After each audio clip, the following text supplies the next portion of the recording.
was a conversation that I was fortunate enough to have with Steve Spagnuolo this summer, and he told me that the most important player on the Eagles offense is A.J. Brown, because he said you can stop the run. You can do things schematically to stop the run, but A.J. Brown can beat anybody one-on-one outside the numbers. You're tuned in to the Ross Tucker Football Podcast, guiding your gridiron journey, none other than your host, former NFL lineman, Ross Tucker. Oh, yeah, it is. But it's not just any Ross Tucker Football Podcast.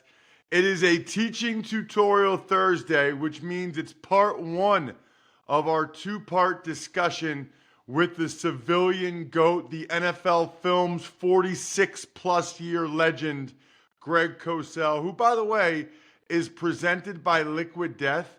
If you guys haven't had the different Liquid Death iced tea flavors, you're doing it wrong. Look, for those of you watching on YouTube, I even have my Liquid Death water here with me right here, which my daughters and wife especially love. I think maybe I drink too much of the iced tea, but whatever. Liquid Death, by far, our favorite water and iced tea. There is some news to get to, especially as it relates to the Philadelphia Eagles a little bit later in the show. Other than that, though, you know how we roll on Thursdays and Fridays. We talk ball. Love how many of you have hit me up, patreon.com/RTmedia, or on social media, at Ross Tucker NFL, at Ross Tucker Pod, letting us know how much you love the deep dive discussions with the great Greg Cosell. It's Big Show time. The Big Show. Okay, Greg, let's start with tonight's game. Yep. I love when we have an intriguing matchup, and that's exactly what we have tonight. It's the Seahawks, it's the Cardinals. They're both 2-1. Cardinals could easily be 3-0, but as happens in the NFL, Greg, the Cardinals have to adjust. James Conner, who's really a foundational piece of their offense, looks like he's done for the year, unfortunately, which I hate because I love James Conner. So I'm curious what you think their adjustments are. Obviously, Trey Benson's next man up. Feels like we're going to find out a lot about Drew Petzing, Kyler Murray, Marvin Harrison Jr. the rest of this year. Yeah, I'm not sure based on what I've seen and I've studied, and we've talked about Kyler Murray over the years, and based on, my sense of what he is watching probably 80-90% of his games as a pro. I'm not sure that they can dramatically change, Ross, how they go about playing offense, because I don't think Kyler Murray can be more than he is right now. So I think they'll plug in Trey Benson, a player that I really liked coming out of Florida State, and they'll essentially run a similar offense. And Benson, who certainly has the size to be a feature back and the traits to be one, I think their offense won't be dramatically different. They're a very inconsistent passing team.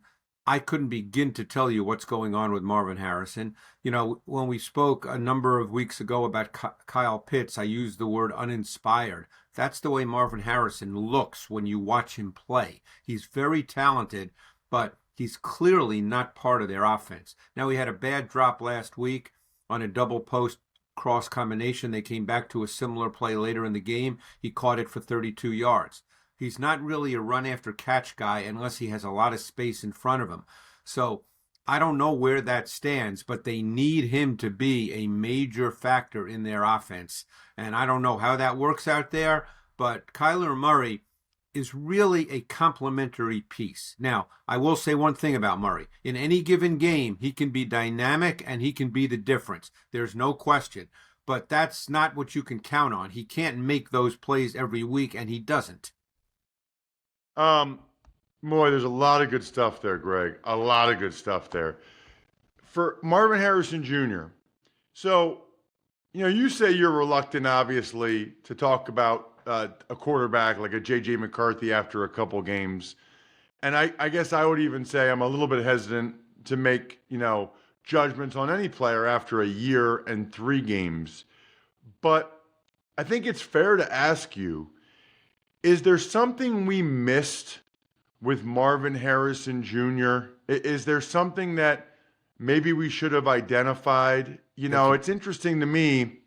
The big talk, Greg, was that he put on 11 pounds because he wanted to be able to run through contact more and he wanted to be more physical at the top of his route and to be stronger at the catch point.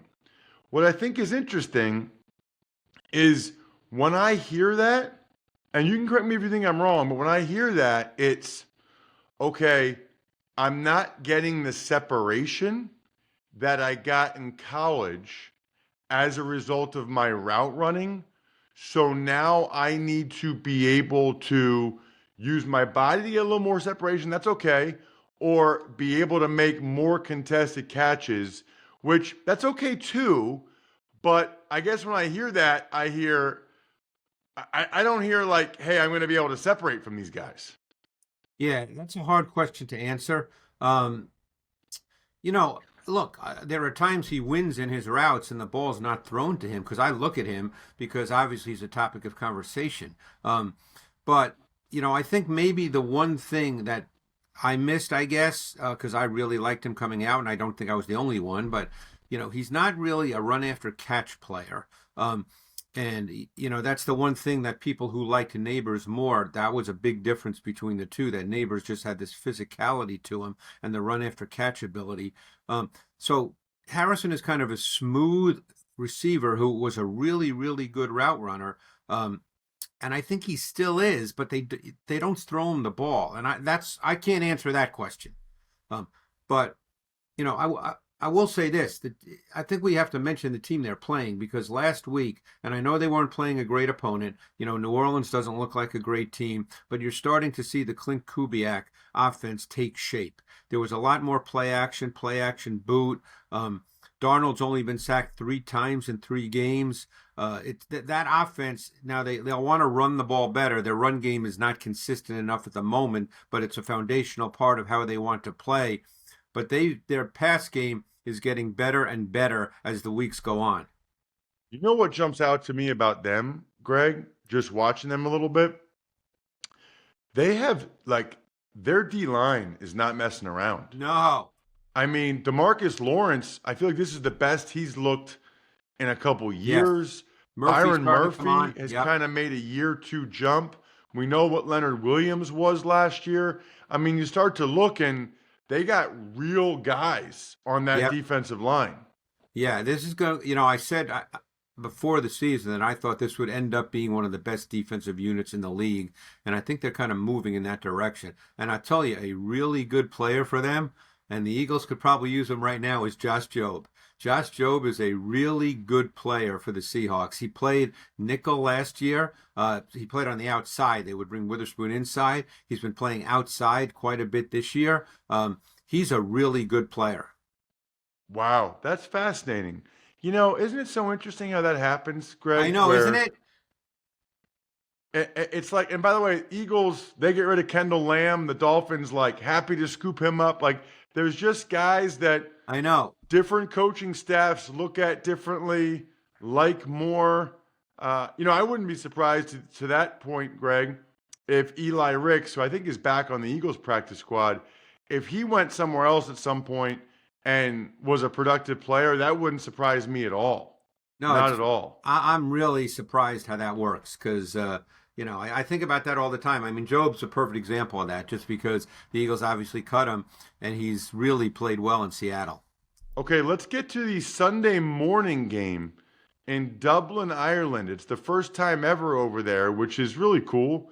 And it's the Vikings and the Steelers. The Vikings, I don't know anybody saw that coming, blowing out the Cincinnati Bengals like that. I guess a lot of people probably, Isaiah Rodgers made the plays. A lot of people probably curious what you saw from Carson Wentz, Greg.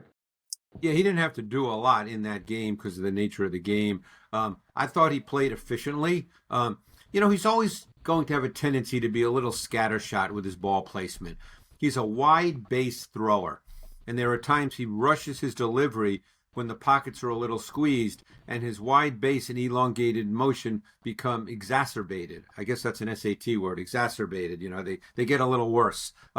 So he's always going to be that guy, but the nature of that game was such anyway that he did not have to throw very often. But Wentz did make a couple of really good throws. I mean, the Jefferson 36-yarder late in the second quarter, that was outstanding timing and anticipation on a window throw. And those are the throws that you really want to see NFL quarterback make between the numbers, against zone coverage. But I think on the other side, the way I speak to that is when you play Minnesota, and I think you would agree with this, Ross, you're not playing their personnel per se, you're playing Brian Flores. And Brian Flores does so much with the fronts he shows and 6-7 man fronts, who's coming, who's dropping, how are they playing zone on the back end, because they play very few snaps of true man coverage. Obviously, zone has match principles to it, but they play very few snaps of true man. But it's just hard to figure who's coming, who's not. Think back to a year ago when Aaron Rodgers was with the Jets and they showed a 7-man front and Rodgers thought he was going to hit the hot receiver and Van Ginkel dropped out and he threw it right to Van Ginkel. You remember that play? Yep. Van Ginkel took it for a touchdown. I mean, you're playing against Brian Flores. He could be putting you and me out there, and you're still playing against Brian Flores. More great stuff right after this. Everybody I know will be at West Shore Home Field Saturday night for the whiteout. Penn State, Oregon, two top 5 teams, two top 5 caliber teams. You know, there's a reason why it's West Shore Home Field, because West Shore Home is an unbelievable company. The best option for your projects. They're America's most trusted home remodeler. How about over 60,000 5-star reviews? You know why? Because every installer is a highly trained employee. These are employees, right? They're not subbing this stuff out. Right now, you can buy a full bath remodel and get a shower, replace another bathroom free. Buy one, get one. Or a house full of windows, you'll get entry door free. 12 months, no payment, no interest financing. And for just you guys, you get an exclusive discount of $500 if you go to westshorehome.com/Ross to schedule it. See website for details, westshorehome.com/Ross. Man, it is still hot out, which is nice. I mean, the weather this past weekend, I'll be in Houston this upcoming weekend, going to be very hot. You know what that means? It's perfect for Surfside. You guys know I'm a huge fan. If you check out my social media at Ross Tucker NFL, especially in the summer, but even now, Surfside's only 100 calories. It's only 2 grams of sugar, 0 bubbles. That's the key. No carbonation, so it's easy to sip and enjoy no matter what your plans are this weekend. You guys know I'm a huge fan of the lemonade and iced tea combo, with the vodka, of course. Look for the can with the sunset stripes. It's sold at bars, restaurants, and stores near you. You must be 21. Please drink responsibly. Yeah, I feel like Van Ginkel does that like twice a year. It seems I know. It's unbelievable. And the Steelers, they intrigue me. I mean, they're 2-1. Feel like they've Steelered both those games. Yeah. They just their turnover differential. They just kind of find a way. It's wild. Yeah, their issue. They have some O-line issues, particularly the left tackle. Broderick Jones has just not really, up to this point in his third year, panned out. And when your left tackle is struggling, it really changes your pass game quite a bit. And it just changes the way you have to go about game planning and the play calling during the game. Because if your left tackle cannot protect consistently one-on-one in pure pass situations, that changes the way you have to play. Yeah, and that's they let Dan Moore go in free agency to Tennessee. They obviously, I think they thought he wasn't worth that money and that they could get at least that out of Broderick Jones, who they took high. But that's the issue. When you take guys high and they don't pan out, it almost always comes back to bite you. Let's talk about this one.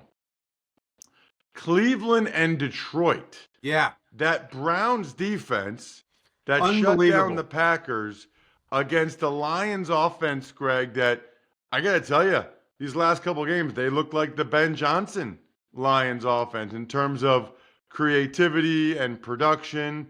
I'm really, really looking forward to that matchup. I guess news of Jared Goff's and the Lions offense demise after week 1 was exaggerated a little bit.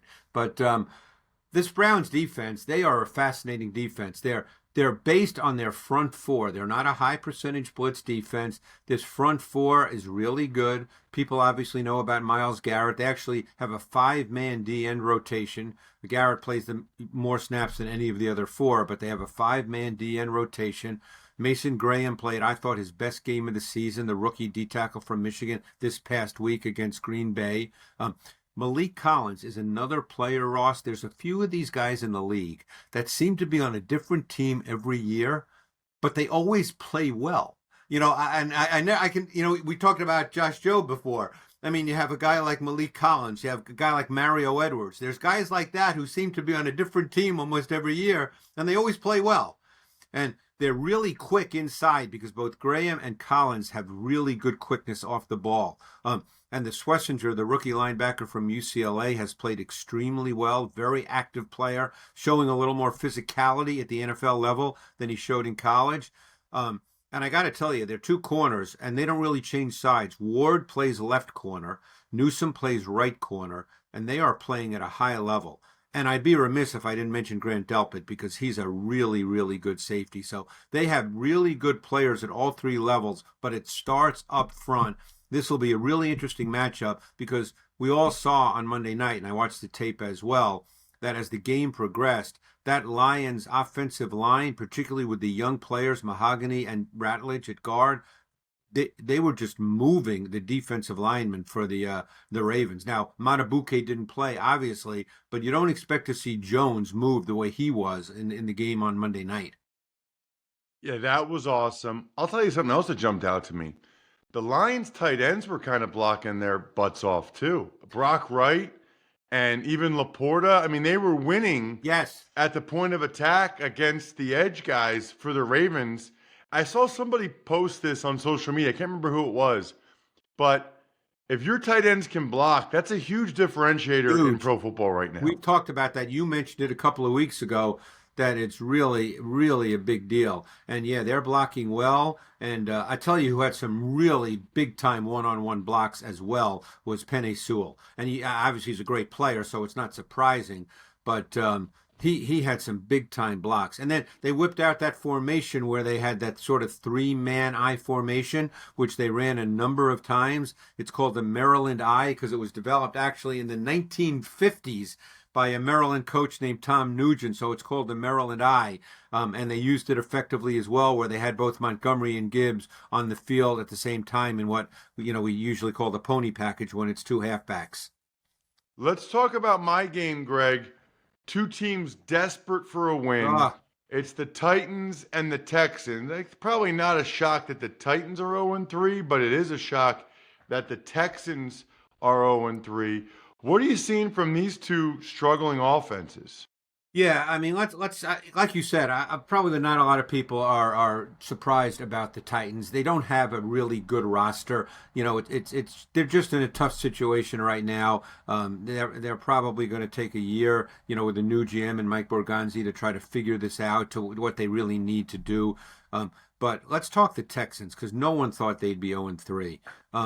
This is a team that's really struggling on the offensive side of the ball. Their defense is playing pretty well for the most part. They have not been able to run the ball with any consistency.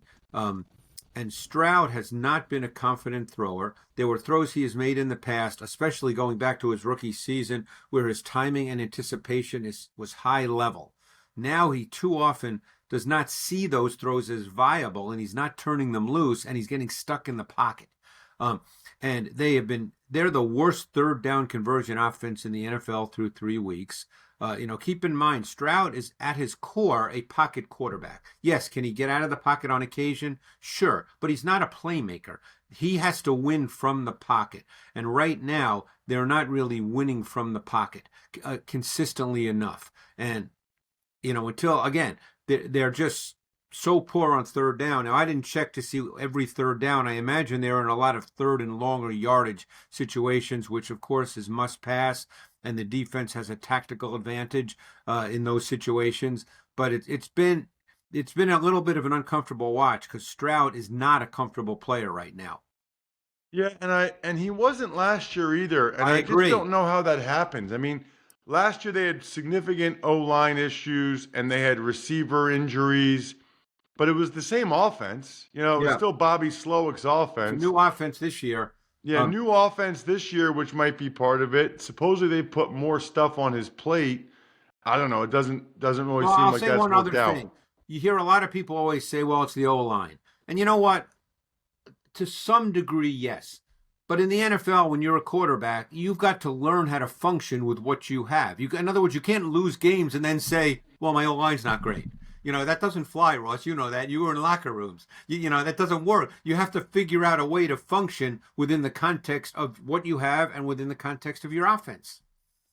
And I would just say, having done their game last week, Cam Ward is kind of figuring that out on the other side. I mean, the whole right side of the offensive line was injured. They were out. So that's not a great unit. They're killing themselves with pre-snap Oh, penalties. they're They're killing in third and themselves. long Yeah. every time. You know what is interesting? Two things that jump out to me about the Titans. One is it's really tough if Calvin Ridley's going to have drops like that. You scheme a guy open, he's open, you throw it to him, and he doesn't catch it. But then people are crushing the pocket on Cam Ward. And what I mean by that, Greg, is it's almost straight bull rush because they don't want to give him seams to escape. And also, he's not a comfortable guy when the pocket's closing in on him. And he's going to have to learn, like, you still just have to throw it, Correct. you know? It's we've had this conversation just before we move on, and I know I've said this to you numerous times.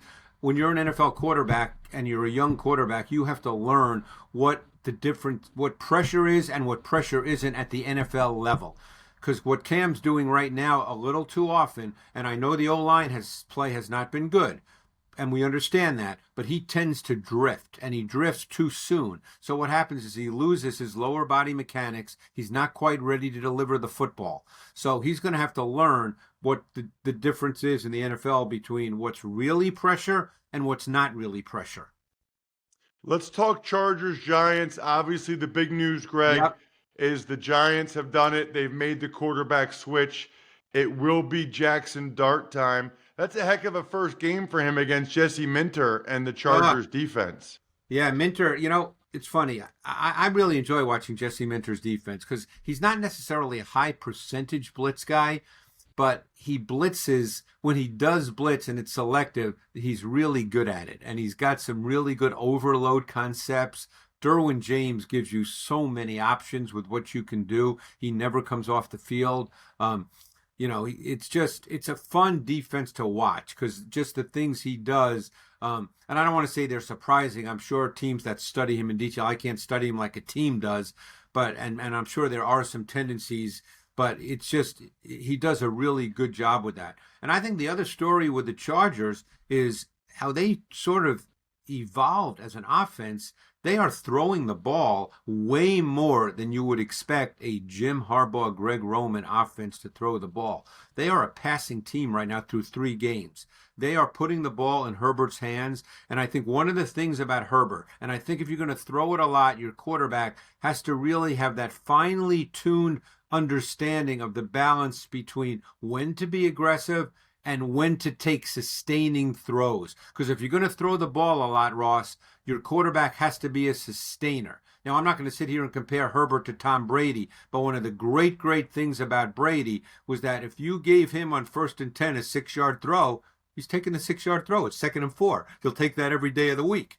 So I think Herbert's really getting a much better feel for that of when you push it and when you take the short throw and just keep your offense moving. Lastly, here in episode 1, Greg, let's talk Eagles and the Bucks. They're both undefeated. Eagles just put Nolan Smith and Jacorian Bennett on IR. Bucks have been super beat up. Looks like they're losing Mike Evans, but getting Chris Godwin back. Yeah, I mean, there's so many. This game could be a half-hour conversation. The Eagles have struggled in Tampa against Todd Bowles' blitz concepts, and you always have to be alert for that when you play the Bucs. They use defensive backs in their pressure concepts as much as any team in the league, and that's a tough thing to deal with because, as you know, Ross, when you're an offensive lineman with your hand in the dirt, you're not really seeing defensive backs that are 10 or 15 yards off the ball. That's a tough deal for an offensive lineman. I'm sure you can address that. But I will say this. The first thing I thought of watching the Eagles offense in the second half last week was a conversation that I was fortunate enough to have with Steve Spagnuolo this summer. And he told me that the most important player on the Eagles offense is A.J. Brown because he said, you can stop the run. You can do things schematically to stop the run, but A.J. Brown can beat anybody one-on-one outside the numbers. And he said he's the most important player on their offense because of that ability, because you're not really game planning for him. So, as soon as that second half happened, that's the first thing I thought of. And it'll be interesting to see if the Eagles try to carry that forward because they're not really running the ball well either. You would know better than I, but I don't think their offensive line overall has played as well in the run game.